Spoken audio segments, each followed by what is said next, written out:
Rebuttal round है, sir आएंगे अभी। रिबटल राउंड है, आपको 60-60 सेकंड का समय दिया जाएगा। आपका 60 सेकंड का समय एम्बेसडर वोरा शुरू होता है अब।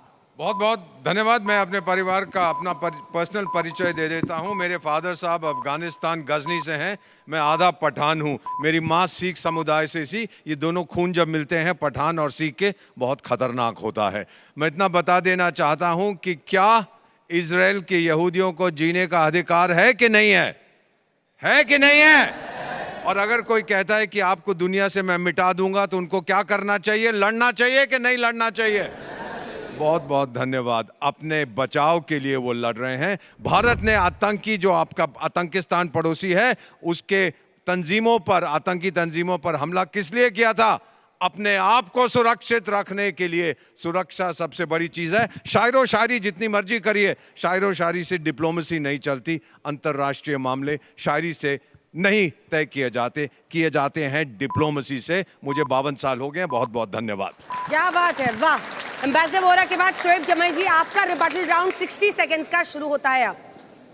जब इतिहास की बात करेंगे तो 1948 में, जब उस वक्त पूरे यूरोप में यहूदियों पे जुल्म हो रहा था, जब हिटलर उन पे बम बरसा रहा था, गैस चेंबर में डाल रहा था, तो पूरी दुनिया में कहीं जगह नहीं मिली। फिलिस्तीन के लोगों ने अपनी घर, अपनी ज़मीन दे करके उनको वहाँ बसाने का काम किया 1948 के बाद। फिर आपने क्या किया? उन्हीं फिलिस्तीनियों को उनके अपने घर से निकाल करके आपने बेघर कर दिया, उन पे बम बरसाए, वेस्ट बैंक पे कब्जा कर लिया। आज आधे से ज़्यादा फिलिस्तीन कब्जा करके आप उस पर बैठ गए और आप कहते हैं कि हम चौधरी हैं और हमारे पास। तो क्या ये बताइए, आपका मानव अधिकार कहाँ जाता है जब आप अल अहलिया अरब हॉस्पिटल, अल शिफा hospital, Indonesian hospital, Al Quds hospital, Al Amal hospital, Turkish फलस्तीनी hospital, Jordan field hospital, Al Awda hospital पे बम बरसा के उन बच्चों को, 27,000 बच्चों को मौत की नींद सुला रहे थे? तब आपका मानव अधिकार कहां गया था? इसलिए बताइए, क्या इन फिलिस्तीनियों को जीने का अधिकार है या नहीं है? है ना? तो है, तो इसलिए उनके लिए जो भी लड़ेगा हम उनका साथ देंगे। ईरान भी मजबूत है। भाई आज तो जबरदस्त मुकाबला हो रहा है। देखते हैं अब बच्चों के सवाल। आप दोनों अपनी जगह पर जा सकते हैं। प्रोफेसर मैम आप आ जाइए और रशीदी जी आप आ जाइए। बच्चों से एक एक सवाल लेंगे, तीनों हिस्से से एक एक सवाल लेंगे। जिसको जो सवाल पूछना है पूछे और ये आंसर करेंगे। यहाँ से कौन पूछेगा सवाल? तय कर लिया आपने, आप ही पूछ रहे हैं। आइए। यहाँ पे ईरान और इजराइल के युद्ध में भारत अपने हितों की सुरक्षा सबसे महत्वपूर्ण है, तो ये करनी जरूरी है, ना कि उनके सही गलत कौन है, कि अग्रेसर अग्रेसिव कौन है, प्रॉक्सी वॉर क्या है। हमें भी पता है कि प्रॉक्सी वॉर हम बहुत सालों से झेल रहे। तो मेरा सवाल आपसे ये है, क्या हमें ईरान के डीस्टेबलाइज होने से जो समस्या उत्पन्न होगी उसको नज़रअंदाज करके भी इजराइल का समर्थन करना चाहिए? जबकि हमें सब पता है कि वेस्टर्न नेशंस सारे एक जगह खड़े हैं। रशिया पे जो यूक्रेन का हाल हुआ है, वही हाल अभी पाकिस्तान का उपयोग करके अमेरिका यूज कर रहा है, वही हमारे खिलाफ भी यूज हो सकता है। तो हमारी अपनी आजकल के बच्चे देखिए डिप्लोमेसी कितनी अच्छी तरह। Very good, very intelligent question, very intelligent question. आपने जो प्रश्न पूछा और आज के वाद विवाद, इस पूरे शो का जो टॉपिक है, मैंने उस टॉपिक पर अपने विचार रखे। वो टॉपिक ये था कि क्या ईरान इजराइल को हरा सकता है? तो मैंने दोनों की सैन्य शक्ति किस प्रकार की है, अंतर्राष्ट्रीय जगत में दोनों की लॉबिंग किस प्रकार की है, उसको मद्देनजर रखते हुए जवाब दिया। आप प्रश्न बिल्कुल अलग पूछ रहे हैं। आप भारत के स्टैंड की बात कर रहे हैं।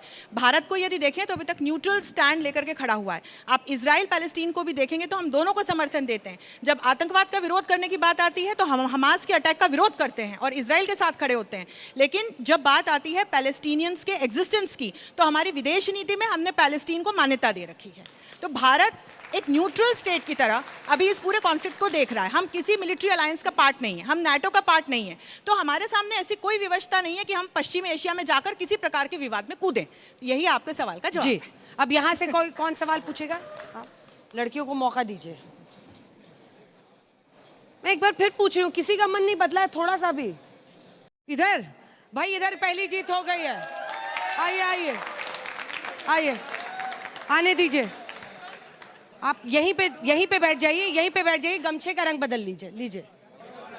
किधर? इधर। वाह, चलिए भाई। मेरा क्वेश्चन बहुत सिंपल है।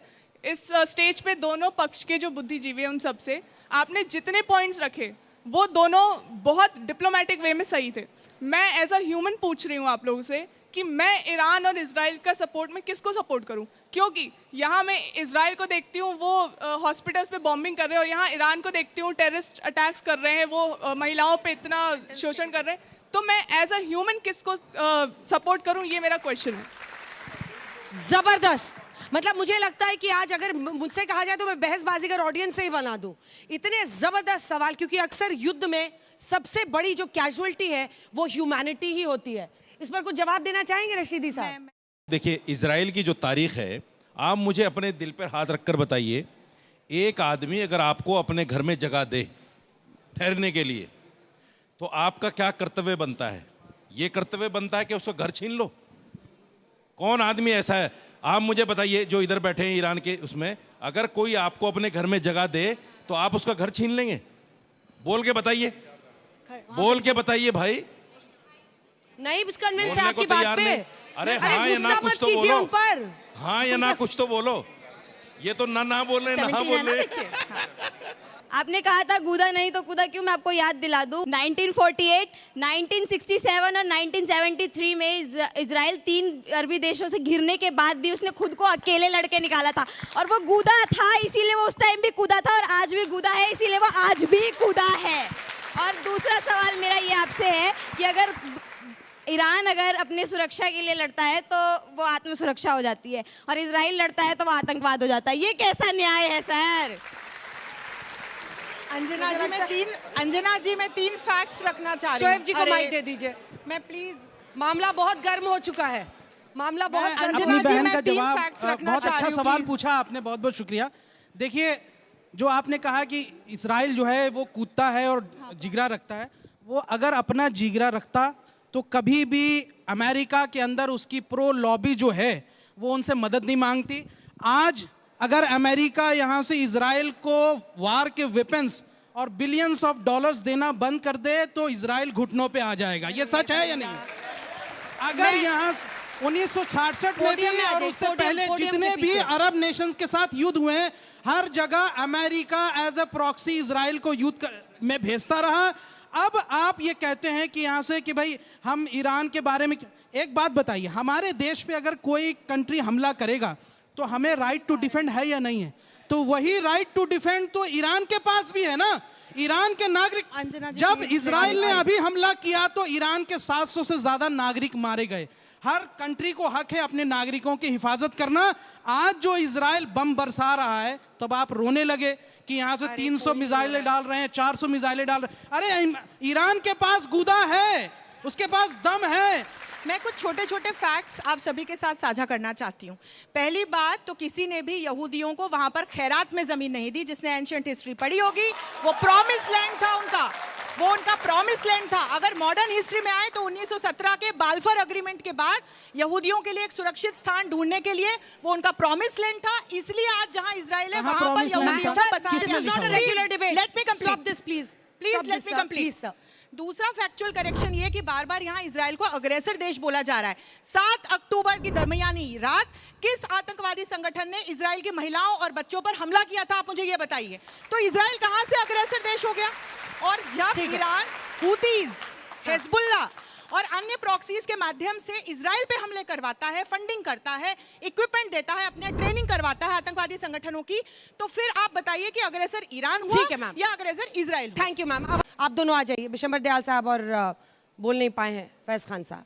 सर, एक तरफ ईरान दावा करता है कि वो आतंकवाद के खिलाफ है, फिर हिजबुल्लाह और सीरिया जैसे आतंकवादी संगठनों को मदद करता है। क्या ये प्रॉक्सी वार नहीं है?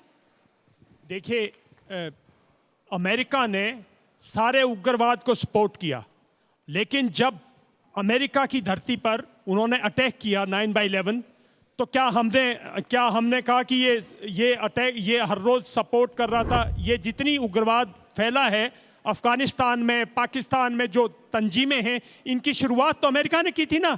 तो जब 9/11 में अमेरिका पे अटैक हुआ तो हमने ये थोड़ी कहा अमेरिका के ये होना चाहिए था। गलत बात है। देखिए, इंटेलिजेंस एजेंसीज दुनिया में फंड करती हैं, और सारी ईरान की जो सपोर्ट है वो हमास के टेररिस्ट के लिए नहीं है। हमास के जो गाजा स्ट्रिप है उसमें सिविलियंस हैं, उनका कोई माई बाप नहीं है, उनको सपोर्ट है ना, कोई तो उनकी सपोर्ट करे।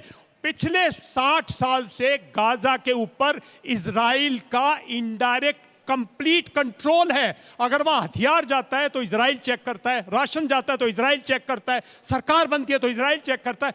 अल फतेह को कमजोर करने वाला हमास था, अल फतेह थी, वेस्ट को डिवाइड कर दिया, हमास को डिवाइड कर दिया, गाजा को डिवाइड कर दिया। ये सब कहानी नहीं है। इजराइल पर हमास ने अटैक किया था और हमने उसका खंडन किया और हम कहते हैं मार दो हमास को, मार रहे हो आज भी, लेकिन ईरान ने अटैक नहीं किया था। तो ईरान पे तो अटैक किया है इजराइल ने, और लड़ाई की 1 सेकंड दूंगा, ये लड़ाई जो है चलेगी, कोई नहीं हारेगा, सिर्फ नुकसान होगा। मैम आपसे मेरा सवाल ये है कि आपने बोला कि ईरान और इजराइल की मिलिट्री पावर है बहुत डिफरेंस है। मैम मैं ये पूछना चाहता हूँ कि ईरान के बाद जो जियोपॉलिटिकल पावर है, जो उसका हॉर्मोस कॉरिडोर है, जिससे वहाँ से 20% ऑयल जा रहा है पूरे देश, पूरे दुनिया का, अगर जंग होती है तो ईरान उसको आज ही रोक सकता है चाहे तो। और मैम ईरान की साइबर सिक्योरिटी वो आज देश वर्ल्ड में वन ऑफ द बेस्ट है। उनका तो नेशनल टीवी हैक हो गया, इजराइल ने कर दिया। वहां पर उन महिलाओं की तस्वीरें चलाने लगे, उनके नेशनल टीवी पे उस आंदोलन की तस्वीर चलने लगी जहां पर औरतें बाल कटा रही थी। क्यों? क्योंकि उनको हिजाब पहनने के लिए मजबूर किया जा रहा था। Your question stands answered, but आपके पास मैं एक सवाल आपके बच्चों के बिहाफ पर पूछना चाहती हूँ। कुल मिलाकर बच्चों का ये कहना है कि ईरान भी कोई कच्चा खिलाड़ी नहीं है, ईरान भी कोई कच्चा खिलाड़ी नहीं है। इजराइल के भी नाको चने चबवा रहा है वो इस वक्त, और जब उन्होंने सोचा तो उन्होंने जो कि बीरशेवा की वो बात भी कर रहे थे, वहां पर भी अगर हॉस्पिटल पर उन्होंने हमला किया तो दिखा दिया है कि आपका आयरन डोम भी हम भेद सकते हैं अगर चाहे तो। ईरान कोई कच्चा खिलाड़ी नहीं है, अच्छी बात है कच्चा खिलाड़ी नहीं है, लेकिन हमको सबसे पक्का खिलाड़ी भारत को ही बनाना है, इस बात को ध्यान रखना है, और भारत का हित किसमें है इस बात को हमें सोचना है। और फिर से कह रहा हूं, व्हाट्सएप वाला फेक नैरेटिव यहां पर ना चलाएं।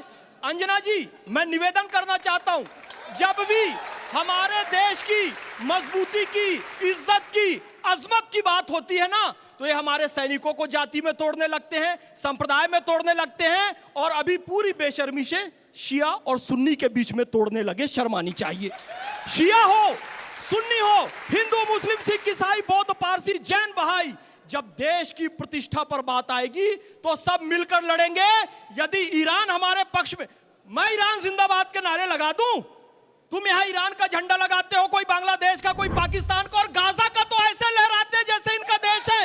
लेकिन याद रखना, गाजा में तुम एक भी भारत का झंडा दिखा दो, वो भारत का झंडा नहीं लहराएंगे, ईरान वाले भारत का झंडा नहीं लहराएंगे। और जो इजराइल हर साथ नेतन्याहू आके सैल्यूट करता है हमारे हाइफा चौक में आकर, हम उसके विरोध में बोले।